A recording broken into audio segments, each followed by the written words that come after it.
comes great responsibility. This is my gift. Wow. It is my curse. Who are you? Who am I? I'm Spider-Man.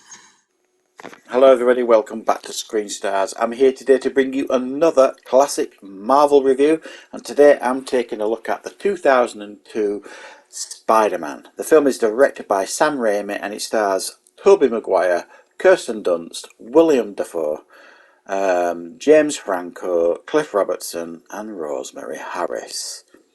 Now this tells the origins of Spider-Man, played by Tobey Maguire.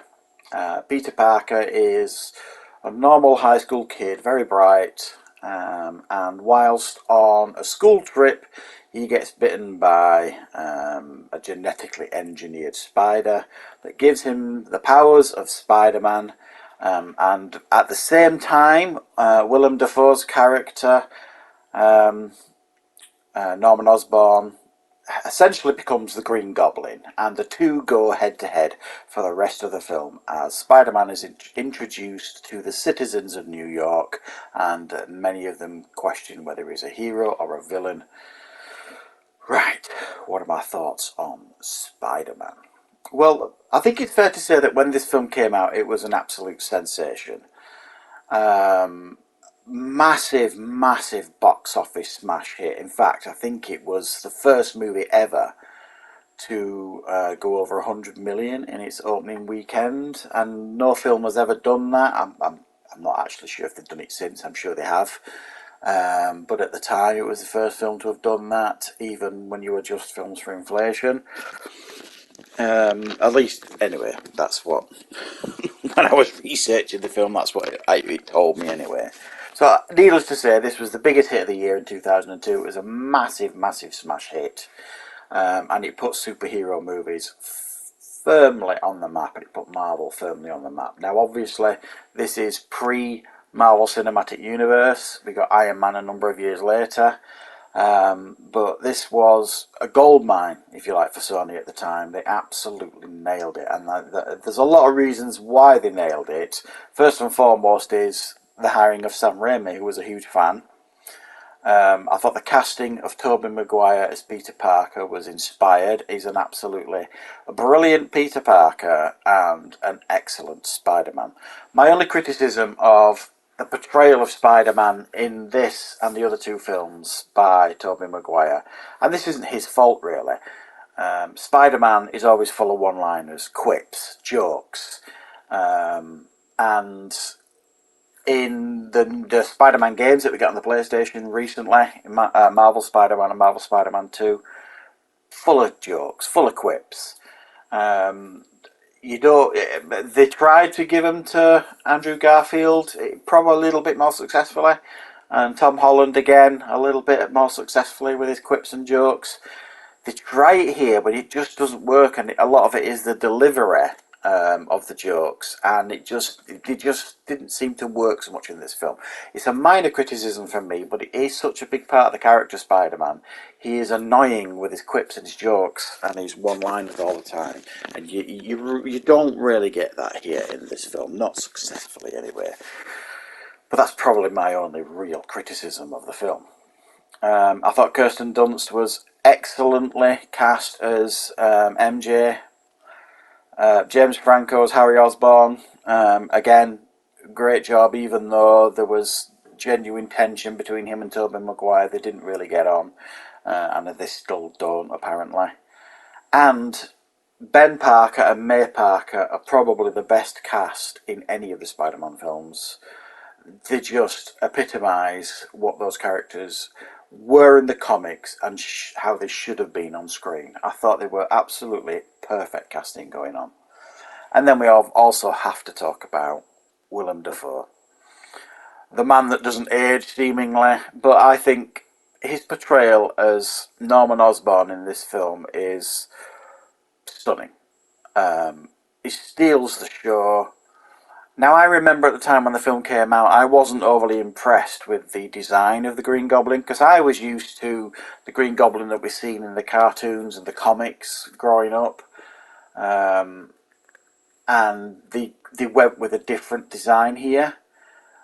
However, now looking at it and looking back, I actually really like the design. It's different, it's sleek, and it does work. But I do remember at the time when I went to the cinema to watch this thinking, oh, I'm not sure I like this Green Goblin design. I think they've misfired that a bit. But I actually do think it's aged very, very well. And obviously when he made his return in the Tom Holland Spider-Man film, it looked fantastic. So it just goes to show really that these things can really, really work. And he's just so brilliant in the role.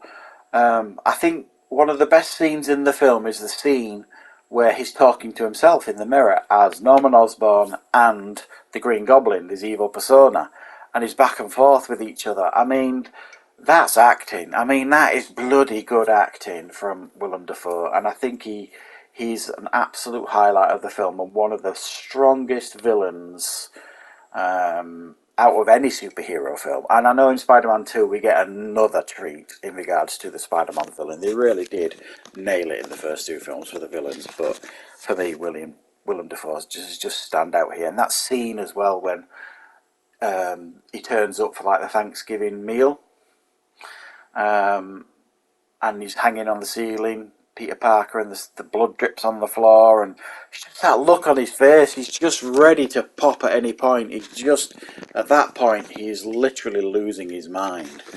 And the film is just full of so many enjoyable moments. The scene when he does the wrestling with Macho Man, brilliant. I mean, and that's stripped straight from the comics. You know, his uncle dying, you know, the thing that his uncle says to him, you know, with great power comes great responsibility. These are all goosebump moments if you're a Spider-Man fan. The introduction of the Green Goblin and the battle between them, fantastic. The sequence at the end of the film, the battle between Green Goblin and Spider-Man is just epic. You know, when he gives him a choice whether to save MJ or these people on, like, you know, the carriage thing. And you're just like, well, what's he going to do in this scenario? I remember being completely on the edge of my seat at that moment. And the look of Spider-Man, they just absolutely nailed it. Absolutely nailed it. And you would have thought, and it's a good few years since I've seen this, you would have thought that the effects might have aged a little bit, and no, none of it. I think it still looks absolutely fabulous. I do think they completely nailed the effects. It feels really immersive. It feels fun. Directed with someone with a real love of the character and the genre.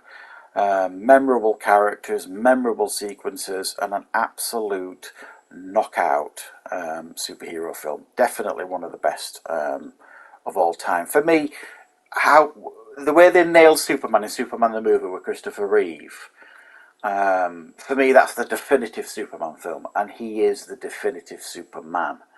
Now, I know there are many, many debates out there as to who is the best Spider-Man, because we've had three modern Spider-Man. I mean, there was a Spider-Man in the 70s, but trust me, if you've never seen it, you don't want to. It's pretty cringeworthy. So we've had, obviously, Tobey Maguire, Andrew Garfield, and Tom Holland, and I know people that will argue the case for all of them as being the best Spider-Man. I'm going to go out on a limb, and I'm going to say I think Tobey Maguire is the best Spider-Man, because I think this is one of the most definitive like origin stories for a superhero. I think Sam Raimi nails it. I think you could also argue, I suppose, another minor criticism, and it's one that I've kind of learned to accept, is like the organic web fluid that he gives him, rather than like the web fluid things that Peter Parker builds himself in the comics. And Sam Raimi's explanation for that is he didn't think it was realistic that a high school kid, as bright as he is, would be able to create this web fluid when there's companies out there, massive, huge companies can't do it. So it's something that I kind of I've learned to forgive, but it did feel a bit odd. But he did so many things in this film that was ripped straight out of the origins of Spider-Man. He just made a couple of creative decisions to kind of transfer it to the movies, if you like, and that's absolutely fine. But for me, yeah, I think Spider-Man is an absolute almost flawless movie. It's aged beautifully, and I am really quite excited now for checking out Spider-Man 2 and Spider-Man 3. I've never thought Spider-Man 3 was as bad as people say. Yeah, there's a couple of cringe moments in it, and they probably packed it full of too many bad guys, but at the end of the day, you know, it was kind of taken out of Sam Raimi's hands, but we will cross that bridge when we come to it, when I get round to watching and reviewing both Spider-Man 2 and Spider-Man 3. So thanks for joining me for this review, guys. Don't forget to call back on the channel for plenty more reviews and content on the channel very, very soon.